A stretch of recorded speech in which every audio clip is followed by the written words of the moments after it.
ओम नमः सिद्धेभ्यः।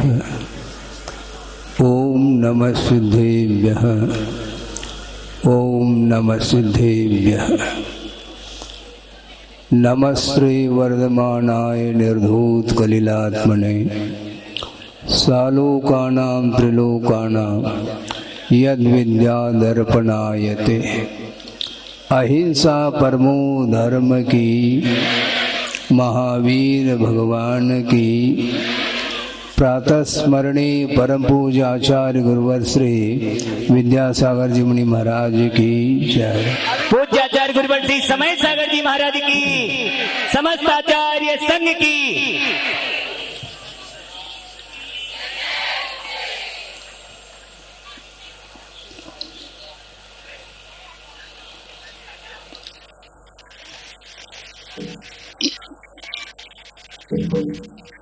आगम के माध्यम से बहुत सारा विषय तो सूक्ष्मता को लेकर के वर्णन मिलता है आगम में, और वह आगम की रचना दिव्य ध्वनि के आधार से गर्नर परमिष्टि के द्वारा आगम की रचना होती है, और वह द्वादशांग धीरे धीरे काल के प्रभाव से समझ लो, और अपनी अपनी योग्यता को लेकर के कर्म के उदय के कारण वह श्रुत रास को प्राप्त होता हुआ आया। लेकिन वस्तुतः क्षीर सागर का वह जल, और उसी में से एक मान लो आपने लोटा भर करके ले आए, तो वह जल कहाँ का माना जाएगा? क्षीर सागर का ही जल माना जाता है। उसी प्रकार गणधर परमिष्टि के पश्चात उत्तरवर्ती आचार्यों के माध्यम से वह क्षीर सागर की धारा बहती हुई यहाँ तक आई है, और आचार्य महाराज उनको आचार्य ज्ञान सागर जी महाराज के माध्यम से उनके मुखारबिंद से और उनके अनुभव के माध्यम से जो आचार्य गुरुदेव को प्राप्त हुआ, बहुत अद्भुत पुण्य का उनका योग रहा, और उन्होंने आचार्य ज्ञान सागर महाराज को उनके उपस्थिति में भी और उनके समाधिस्थ होने के उपरांत भी उनको हृदय में बिठाया, और निर्भीक होकर के और निर्भीकता के साथ ज्ञान का अर्जन करते हुए, और जो ज्ञान सागर महाराज जी के माध्यम से प्राप्त जो रत्नत्रय, उसकी निर्दोष आराधना करते हुए निर्मल परिणाम के माध्यम से रत्नत्रय को निर्मल बनाया है, और अपने जीवन काल में जो ज्ञान का अर्जन उन्होंने किया है, अब शायद ही कोई भी कर सकेगा। हमारे पास है क्या? आप लोग कहते हैं कि महाराज आप भी हमें सूत्र दे दो। सूत्र की रचयिता आचार्य हुआ करते हैं, और उन्होंने जो सूत्रों का निर्माण किया है, उसमें से किसी भी सूत्र को आप अपने बुद्धि का विषय बना लो, और उपयोग के माध्यम से उन सूत्रों की आराधना, उन सूत्रों की गहराई तक पहुंचने का पुरुषार्थ हमें भी करना है, और आप लोगों के भी करना है। बहुत अद्भुत विषय है। और पूजपा स्वामी ने यह स्पष्ट किया है, प्रसंग धर्म ध्यान का है, वह आप लोग सर्वसिद्धि का अवलोकन कर सकते हैं।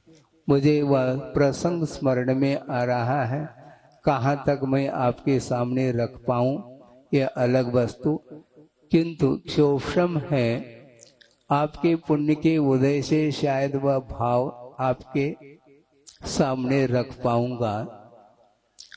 आज्ञा विषय धर्म ध्यान का प्रसंग है। पूजपा स्वामी कह रहे हैं कि उपदेष्टु अभावात, क्या कहा, उपदेष्टा का अभाव। ये ध्यान रखें, वे स्वयं अपने आप को भी उपदेष्टा के रूप में नहीं मानना चाहते। हम लोगों के लिए तो सर्वार्थ सिद्धि का निर्माण करके महान उपकार किया है, और वे उमा स्वामी महाराज के द्वारा रचित जो तत्वार सूत्र है, उस सूत्र की आद्य टीका उनके द्वारा लिखी गई है, और सर्वार्थ सिद्धि में अपने आप को लघुता का एक भाव प्रदर्शित करते हुए लिखा है। हम और आप ये कह सकते हैं लघुता है, किंतु वह सिद्धांत का प्रतिपादन करते हुए उन्होंने लिखा है कि उपदेष्टु अभाव, विशिष्ट उपदेष्टा का अभाव होने के कारण ये एक हेतु है। उपदेष्टु अभावात कर्मोदयात, कर्म का उदय होने के कारण। मंद बुद्धित्वात, आप सुने, मंद बुद्धित्वात, हम लोगों की बुद्धि मंद है। उन्होंने भी अपने आप को ये स्वीकार किया है, हमारी भी मंद बुद्धि है।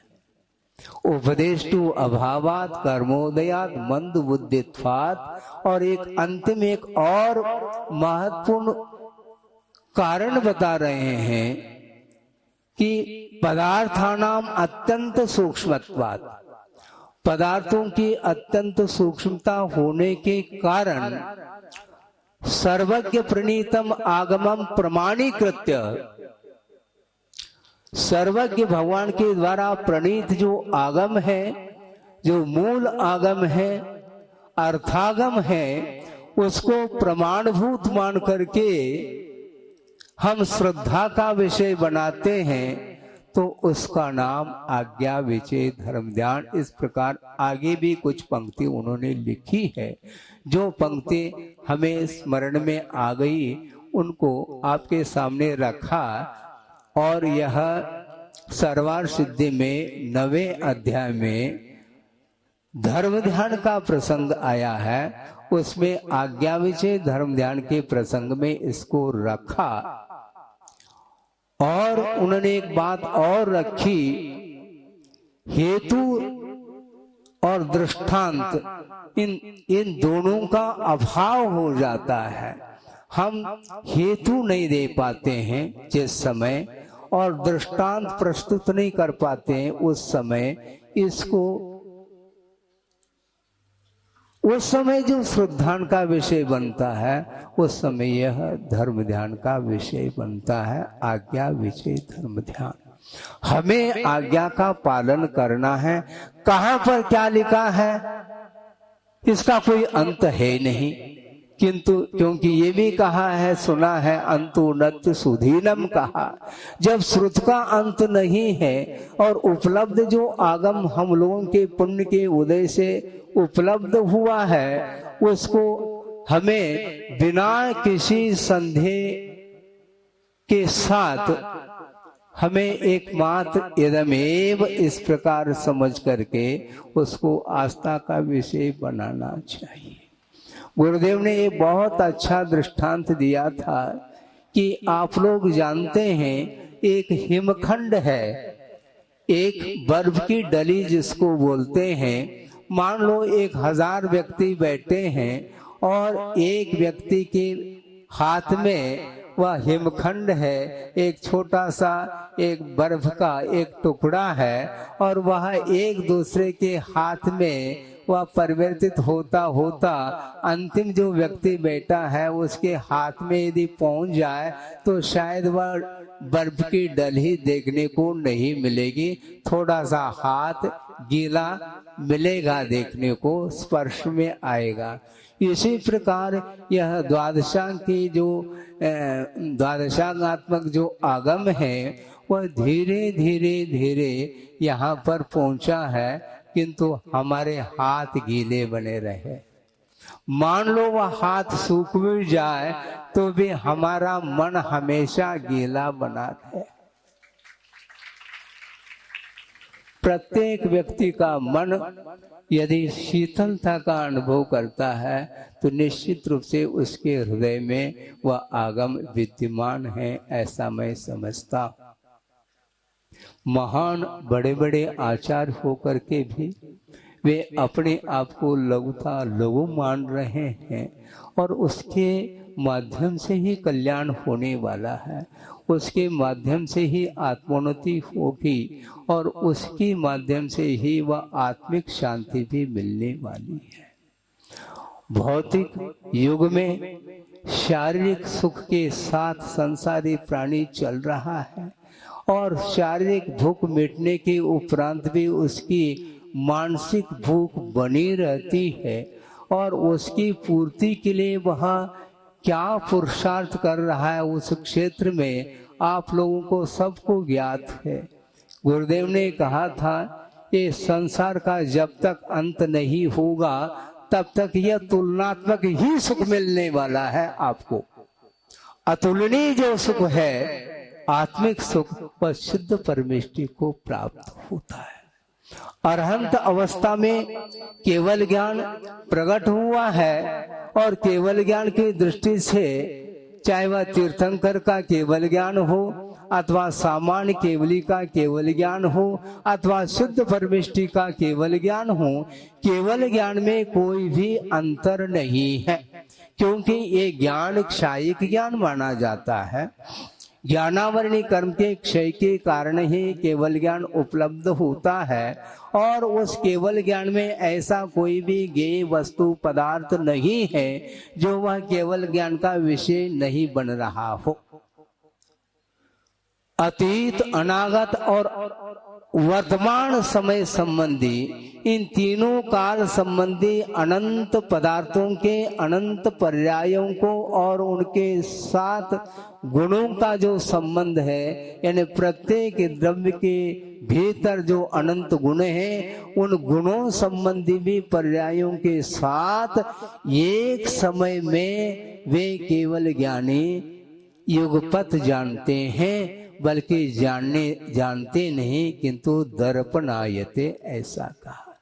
दर्पण के समान उस केवल ज्ञान रूपी दर्पण में वे सारे के सारे पदार्थ अवतरित हो रहे हैं और दिव्य ध्वनि के माध्यम से गणधर परमेष्टि ने उस दिव्य ध्वनि की जो गहराई है, जो विराटता है, उसको अपनी बुद्धि के माध्यम से उसको धारण करके उसको द्वादशांग का रूप दिया है। और दूसरी बात यह है कि यह द्वादशांग जिसको हम क्षीर सागर बोल रहे हैं, किंतु केवल ज्ञान रूपी सागर के सामने वह क्षीर सागर भी एक बूंद के समान दिखाई देता है। आप सोचिए, गुरुदेव ने एक बार कहा था हम और आपको जिज्ञासा जो उत्पन्न होती है वह स्वाभाविक है, बहुत बड़ी बात नहीं है, किंतु द्वादशांग के धारक जिन्होंने द्वादशांग की रचना की है, ऐसे गणधर परमेष्टि को भी जिज्ञासा उत्पन्न होती है। उस जिज्ञासा का समाधान केवल ज्ञान होने के उपरांत ही संभव है, उसका समाधान। आप सोचिए, क्योंकि केवल ज्ञान में यह शक्ति है, चेतना चेतनात्मक, मूर्ता मूर्तात्मक जो द्रव्य है उन द्रव्यगत अतीत, अनागत और वर्तमान संबंधी अनंतानंद पर्यायों को एक साथ जानने की क्षमता एकमात्र केवल ज्ञान में है।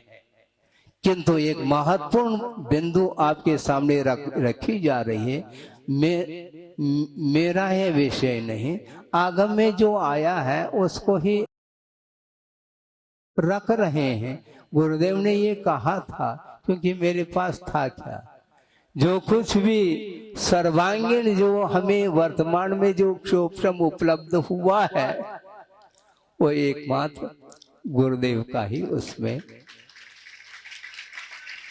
उनके आशीर्वाद के माध्यम से जितना हम अपने बुद्धि से प्राप्त कर पाए हैं वह प्राप्त कर पाए। किंतु इसके उपरांत भी उनका ये कहना है कि धैर्य रखो, घबराना नहीं। वातावरण भय की उदीर्णा करने वाला वातावरण सामने आ सकता है, किंतु धैर्य यदि आप रखते हैं निश्चित रूप से कोई भी बाधा उपस्थित नहीं होने वाली है। और उपस्थित भी हो जाए तो उस समय निजार्जितम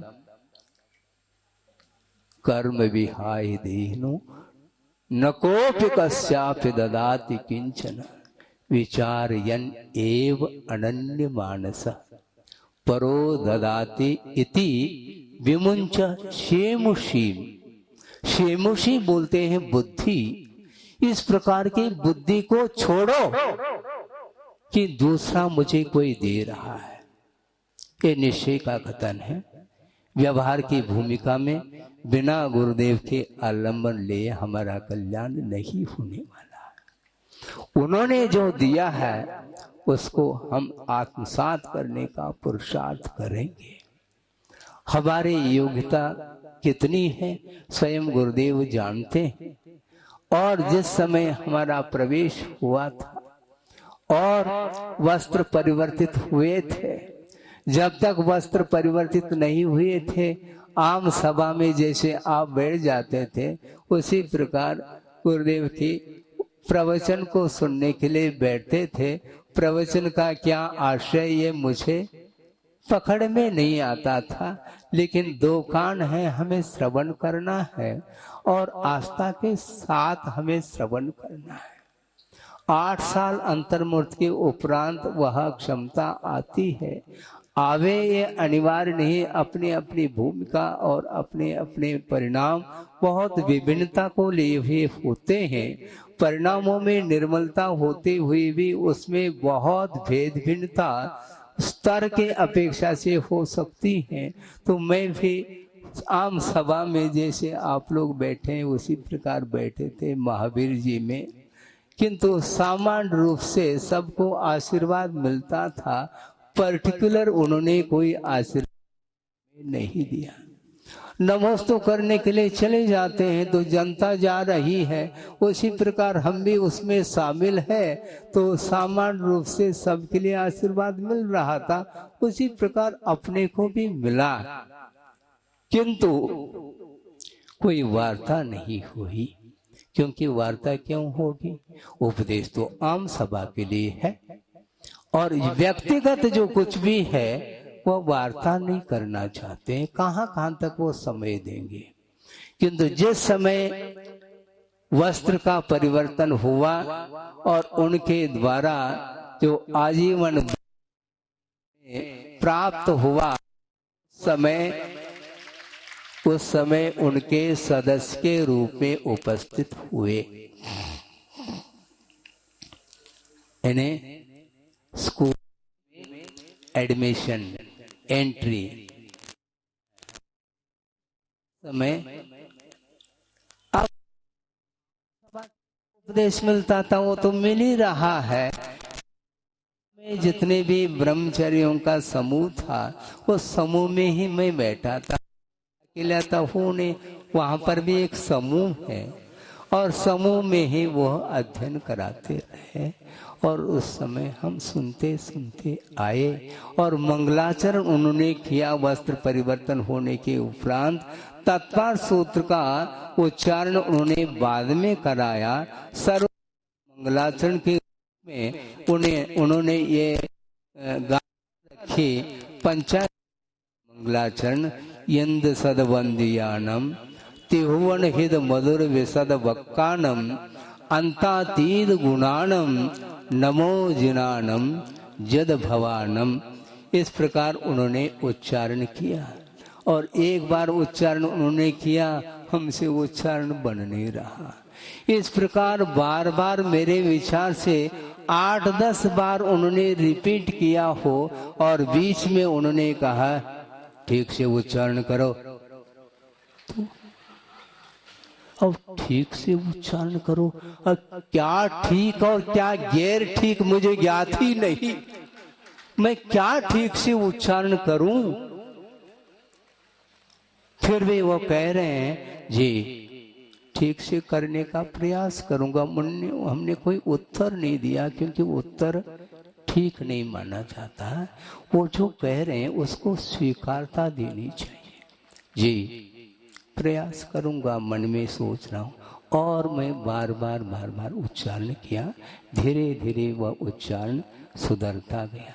अर्थ ये है उस समय वस्त्र परिवर्तन करने के उपरांत मेरे हाथ में क्या दिया गया था? एक सुलग जी थे और उन्होंने एक पतली सी किताब, कौन सी? नहीं, अभी सिद्धांत की बात मत करो। हाँ, उसमें नहीं 24 ठाना भी नहीं, न 34 ठाना, कोई ठाना आना न कुछ भी नहीं। हम जानते ही नहीं ठाना क्या है। सुनो, मैं कह रहा हूं एक पतली सी किताब है और उसमें प्रभु पतित पावन की विनती है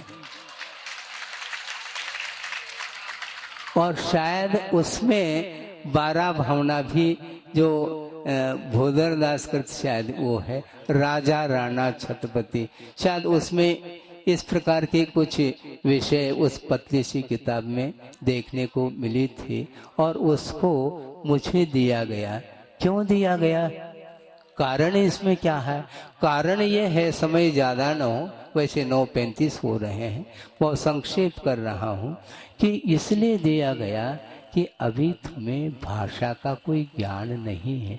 कहा उन्होंने कुछ नहीं, किंतु अनुमान तो होता ही है क्योंकि नर्सरी का छात्र है और यमे की किताब रख दो उनके हाथ में दे दो, कोई औचित्य नहीं है। इसलिए उस नर्सरी में प्रवेश जो किया है जिसने, उस छात्र के लिए वह पतली सी किताब हाथ में पकड़वा दी और एक सूत की माला दे दी। चांदी सोने की नहीं, हाँ सूत की, जो मंदिर वगैरह में फुट्टी पर टांगी जाती है और वही जो है ना, हाँ उसमें मनिया भी नहीं सरकती, गांठ है उसमें, और उसको लेकर के हम जाप कर रहे हैं। और वह पतली सी किताब, क्योंकि प्रभु पतित पावन कौन?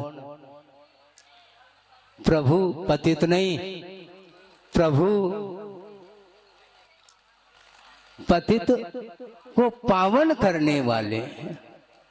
मैं अपावन, प्रभु बोलो तो, हाँ प्रभु पतित पावन, मैं अपावन। चरण आयो शरण जी, यो विरद आप निहार, स्वामी मेट जामन मरण जी। हाँ, ये पुनः वह पंक्ति आज आपके सामने रखी है। अर्थ ये है कि मैं नर्सरी का छात्र था और उस समय अंगूठा छाप है, लेकिन ये ध्यान रखो अंगूठा छाप तो है किंतु कहाँ पर छापना यह भी बुद्धि का विषय नहीं बन रहा था। और आज यहाँ तक गुरुदेव ले आए हैं। आगे मैं ज्यादा कुछ नहीं कहना चाहता, समय आपका हो रहा है कि वस्तुतः संसारी प्राणी संसार में जब तक रहेगा तब तक अपने आप को पतित का अनुभव करता है और पावन बनने के लिए ही हमें कटिबद्ध होना है, पुरुषार्थ करना है। सही दिशा की ओर पुरुषार्थ जब तक हम नहीं करेंगे, जब तक पुरुषार्थ में समीचीनता नहीं आएगी, तब तक हमारा कल्याण संभव नहीं है। आत्म कल्याण करने के लिए एकमात्र परमार्थ भूत देव शास्त्र और गुरु का आलम्बन लेकर के भव समुद्र से हम पार हो सकते हैं। और हो इस पवित्र भावना के साथ अहिंसा परमो धर्म की जय। बोधि समाधि परिणाम शुद्धि स्वात्मोपलब्धि शिव शोक सिद्धि चिंता मणिम चिंतित वस्तुदाने त्वाम मंद मानस्य ममास्तुते। परम पूज्य आचार्य गुरुवर श्री विद्यासागर जी मुनि महाराज की जय। बोलिए आचार्य प्रबल शिक्षा समय सागर जी महाराज की, समस्त आचार्य संघ की।